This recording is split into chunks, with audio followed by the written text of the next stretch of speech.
Hello বন্ধুরা, কেমন আছো তোমরা সবাই? আশা করি প্রতিদিনের মতন তোমরা খুব ভালো আছো। আজকে আবার চলে এলাম তোমাদের কাছে একটা নতুন ভিডিও নিয়ে। বন্ধুরা, আমাদের প্রত্যেকের ঘরেই অনেক পুরনো শার্ট থাকে, জিন্সের শার্ট থাকে বা কটন শার্ট থাকে। সেগুলো হয়তো খারাপ হয়ে গেছে, কালার ফেড হয়ে গেছে, কলার খারাপ হয়ে গেছে। এই রকমের কাপড় দিয়ে আজকে তোমাদেরকে একটা দারুণ অর্গানাইজার বানানো দেখাবো। এটা করা খুবই সহজ, তো চলো। তো এখানে দেখো, আমি একটা জিন্সের শার্ট নিয়ে নিয়েছি। তো এবারে হাতটা সুন্দর করে বিছিয়ে নিয়েছি, কীভাবে করেছি স্ক্রিনে দেখতে পাচ্ছ। আর এখানে দেখো, আমি দুটো লাইন টেনে নিচ্ছি। এটা আন্দাজ মতনই নিচ্ছি, কোনো মেজারমেন্ট না দিয়েই। তোমাদের কাছে যেরকমেরই শার্ট থাকবে এইভাবে দুটো হাতকে আলাদা করে দিতে হবে। আজকে যে অর্গানাইজারটা তোমাদের সাথে শেয়ার করছি, আর এটা দেখো অন্য কোনো লাইনিং লাগবে না বা ফোম শিট লাগবে না। তোমরা সাধারণ একটা যে কোনো কটন বা যে কোনো জিন্সের শার্ট দিয়ে এটা করে নিতে পারো। তো দেখো, এখানে আমি এই পাশ থেকে এবারে উপরের কলারের পার্টটা কেটে নিচ্ছি।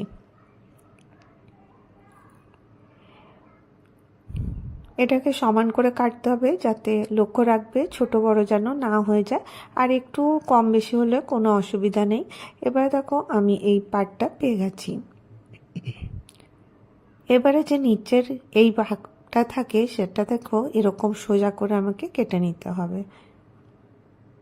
এইভাবে সোজা করে কেটে নিলাম। এবারে প্রথমে দেখো, একটুখানি যে টেরা বাঁকা ভাগ ছিল ওটাকে আমি সোজা করার চেষ্টা করলাম। এখানে এবারে এটাকে ওপেন করে নেব,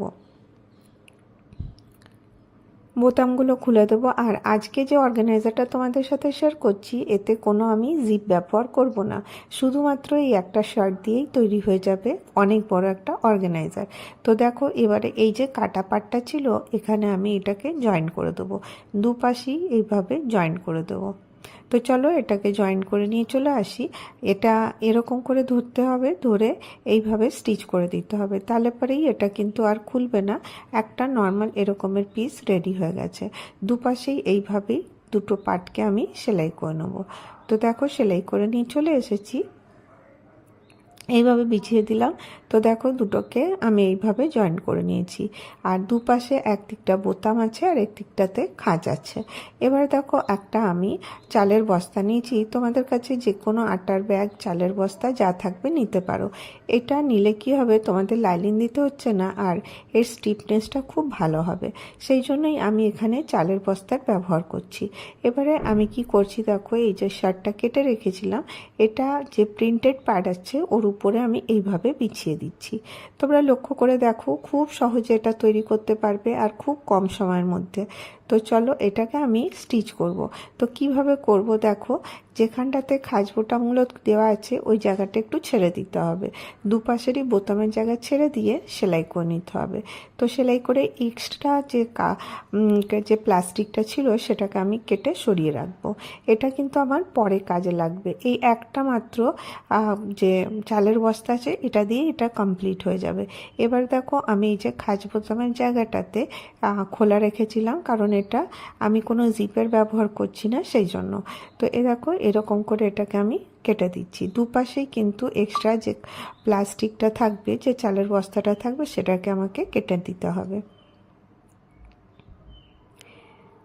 এইভাবে দেখো, পুরোটা দুপাশেরই কাট করে দিলাম। আর এটা বানানো কতটা সহজ তোমরা এখনই দেখতে পাবে, আর খুব সহজেই তোমরা এটা করতে পারবে। তো দেখো, এটা একটা পার্ট আমার রেডি হয়ে গেল। এটাকে এখন আমি সরিয়ে রেখে দিই।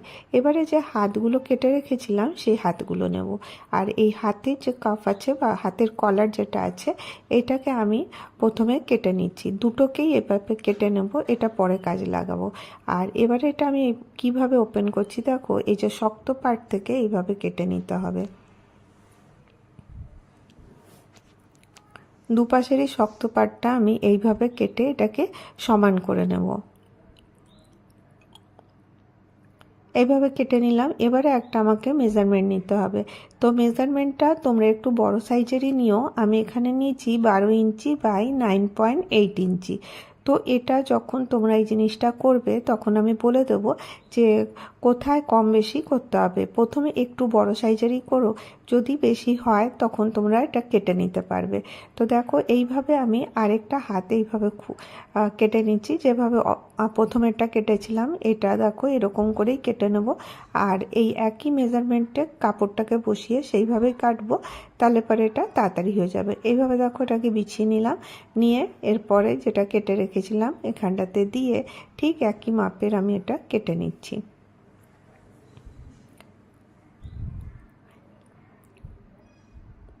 একটা শার্ট দিয়ে কিন্তু তোমাদের এই অর্গানাইজারটা হয়ে যাবে। তোমাদের কাছে যে কোনো শার্ট থাকবে তোমরা এটা ব্যবহার করতে পারো। তো এইভাবে দেখো আমি এটাকে প্রথমে সমান করে নিলাম। তো এর মেজারমেন্টটা আমি তোমাদেরকে বলে দিচ্ছি কত হয়েছে। এখানে আমি নিয়েছি 12 ইঞ্চি আর এই পাশ থেকে হয়েছে 9.8 ইঞ্চি। তো প্রথমেই আমি বললাম একটু বড় সাইজের রেখো, আর তোমাদের শার্ট কতটা বড় হবে ছোট হবে সেটা তো আমি জানি না, তো ওই হিসাবে এটাকে করে নিতে হবে। তো আমি নর্মাল একটা মেজারমেন্ট তোমাদেরকে বলে দিচ্ছি। এবারে যেই প্লাস্টিকটা যে বস্তাটা ছিল ওটাকে আমি এইভাবে অ্যাডজাস্ট করেছি, আর দেখো এর মধ্যেও আমি এটাকে অ্যাটাচ করে নিয়েছি। আর এই যে হাত থেকে যে পাটটা বেরিয়েছিল এটা দুটো হ্যান্ডেল হিসাবে আমি এখানে ব্যবহার করেছি, আর উপরের দিকটা আমি একটুখানি মুড়ে নিয়েছি। তো এটা যখন হয়ে গেছে তখন মুড়ামুড়ি করার পরে একটু সামান্য ছোট হয়ে গেছে। এবার দেখো এখানে একটা খালি জিনিস লক্ষ্য করো আমি কিভাবে করছি। এই যে এই পাটটা আছে এটা কেমনি করে ডবল করে নিতে হবে। ডবল করে নিয়ে ঠিক মাঝখানটাতে আমি দাগ দিয়ে দেবো। অপর পাশটাতেও ঠিক ওই একইভাবে করতে হবে, এরকম করে ফোল্ড করে দেবো, ফোল্ড করে মাঝখানে একটা দাগ দিয়ে দেবো। এবারে তোমরা এই মেজারমেন্টটা বুঝে গেলে কিভাবে করলাম। এটা দুপাশেই করে নিতে পারো। এবারে দেখো আমি এই যে আগের যে পার্টটা আমি করে রেখেছিলাম ঠিক সেটাকেও আমি এমনি হাফ করে নেব। হাফ করে নিয়ে ঠিক মিডিলটাতে আমি একটা দাগ দিয়ে দেবো। এবারে উপর পাশটাতেও ঠিক একইভাবেই করে নিতে হবে।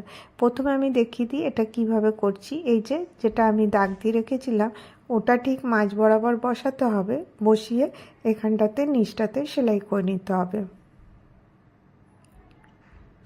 আশা করি তোমরা সকলে বুঝতে পারছো কিভাবে করলাম। অপর পাশটাতেও ঠিক ওইখানেই ওইভাবে আমাকে মাঝখানটাতে দাগ দিতে হবে। এ দেখো এভাবে মাঝখানটাতে আমি একটা পয়েন্ট দিয়ে দিলাম। এরপরে এই যে পার্টটা আমি করে রেখেছিলাম ঠিক সেই পার্টটা এই দুটো পার্টকে মুখোমুখি করে এইভাবে আমাকে এটাকে স্টিচ করতে হবে। তো চলো এটা আমি স্টিচ করে নিয়ে চলে আসি। স্টিচ করা হয়ে গেছে। এবারে তোমরা মেজারমেন্টটা দেখতে পারো, যদি তোমাদের একটু ছোট বড় হয়েছে তখন তোমরা এটাকে ছোট বা বড় করলে তো কোনো অসুবিধা নেই, কিন্তু ছোট করলে অসুবিধা, সেই জন্য যদি বড় বেশি থাকে তখন তোমরা এটা ছোট করে নিতে পারো। তো দেখো এইভাবে এটাকে সেলাই করতে হবে। কিভাবে সেলাই করতে হবে তোমাদেরকে দেখিয়ে দিই। এই দেখো এই রকম করে একবার নেব, নিয়ে এখানটাতে সেলাই করতে হবে, অপর পাশটাতেও এই রকম করে নেব, আর এই পাশটাতে সেলাই করে নিতে হবে। তো চলো তোমাদেরকে আমি সেলাই করে নিয়ে এসে দেখিয়ে দিই। তো দেখো সেলাই করা হয়ে গেছে। তো দেখো এইখানটাতে এই পাশে মুড়িয়ে একটা সেলাই দিয়েছি, এই পাশে মুড়িয়ে একটা সেলাই দিয়েছি, ঠিক সেম ওইভাবেই অপর পাশটাকেও আমি এইভাবে করে নেব। তো দেখো আমি এখানে তোমাদের বল পিন দিয়ে দেখিয়ে দেবো কিভাবে করতে হবে। দেখো এই রকমের শেপ চলে আসবে। তো তোমাদের আশা করি বুঝতে কোনো অসুবিধা হচ্ছে না কিভাবে করছি। ঠিক দেখো এখানটাতে যে এই পাশটাতে একটা এরকম বল পিন লাগিয়ে দিলাম, অপর পাশটাতে এরকম করে নিয়ে এই পাশেও একটা বল পিন লাগিয়ে সেলাই করে নিতে হবে। তো দেখো এতটাই করার আছে আর তোমাদের অর্গানাইজারটা রেডি হয়ে যাবে। তো চলো এই দুটোকে আমি সেলাই করে নিয়ে চলে আসি। আর উপরের দিকটা যেটা দেখছো যেখানে সেলাই খোলা ছিল ওগুলো একটুখানি কাপড় মুড়ে সেলাই করে নিতে হবে। তো দেখো দুপাশটাতেই সেলাই হয়ে গেছে। এবারে দেখো আমি এটাকে ওপেন করে দেখাই। তোমাদেরকে আগেই বলেছি আমি এখানে কোনো ফোম শিট বা তোমাদের জিপ কিছুই ইউজ করিনি, শুধুমাত্র একটা শার্ট দিয়ে তোমাদেরকে এই অর্গানাইজারটা বানিয়ে দেখাচ্ছি। অর্গানাইজারটা বেশ বড় হয়েছে, এটা তোমরা মাল্টিপারপাস ইউজ করতে পারো। এখন এটা এমনি লাগছে। তো দেখো এর মধ্যে তোমরা প্রচুর কাপড়, তোমাদের শীতের শীত তো এসেই যাচ্ছে, তো শীতের দেখো অনেক সোয়েটার শল অনেক কিছু থাকে, সেগুলোকেও তোমরা অর্গানাইজ করে রাখতে পারো। বা যে কোনো কাপড় তোমরা অর্গানাইজ করতে পারো। আর বাড়িতে যখন আমাদের অনেক বুকস থাকে সেই বুকসগুলোকেও তোমরা এর মধ্যে অর্গানাইজ করে রাখতে পারো। এটা বিভিন্ন পারপাসে ইউজ করতে পারো, বাচ্চাদের খেলনা এর মধ্যে স্টোর করে রাখতে পারো। তো দেখো যখন এটা হয়ে যাবে, অনেক জিনিস রাখা এর মধ্যে হয়ে গেছে, তো এর মধ্যে একটা শেপ চলে আসবে আর ওই হিসাবে তোমরা এটাকে ইজিলি বন্ধ করতে পারবে। তো যদি তোমরা কাপড় রাখো, উপরে একটা কাপড় অবশ্যই দিয়ে দেবে যাতে ধুলো ময়লা যাতে না পড়ে। আর বুকস রাখলে কোনো অসুবিধাই নেই। এইভাবে দেখো, এখানে তো জিপ ব্যবহার করিনি, এখানে বোতাম আছে আর ইজিলি এখানে এই বোতামগুলো তোমরা লাগিয়ে নিতে পারবে। তো কতটা সহজ তোমরা দেখতেই পেলে, আর কত সহজে এটা তৈরি হয়ে যায়। আর তোমরা যারা আমার ভিডিওটা দেখছো, তোমাদেরকে ভিডিও ভালো লাগছে তাহলে অবশ্যই একটা করে লাইক করে দিও। আমি চেষ্টা করি তোমাদের সাথে পুরনো জিনিস দিয়ে নতুন কিছু করে আনার। তো আজকে আমি এই ছোট্ট আইডিয়াটা তোমাদের সাথে শেয়ার করলাম। তো তোমাদের কেমন লাগলো জানাতে ভুলো না। যদি তোমাদেরকে ভালো লাগে তাহলে অবশ্যই চ্যানেলটাকে সাবস্ক্রাইব করে রেখো। আর প্রতিদিন আমি তোমাদের জন্য নতুন কিছু নিয়ে আসি। আর পাশে তো দুটো হ্যান্ডেল আছেই, তোমরা ওটাকে ইজিলি ব্যবহার করতে পারবে।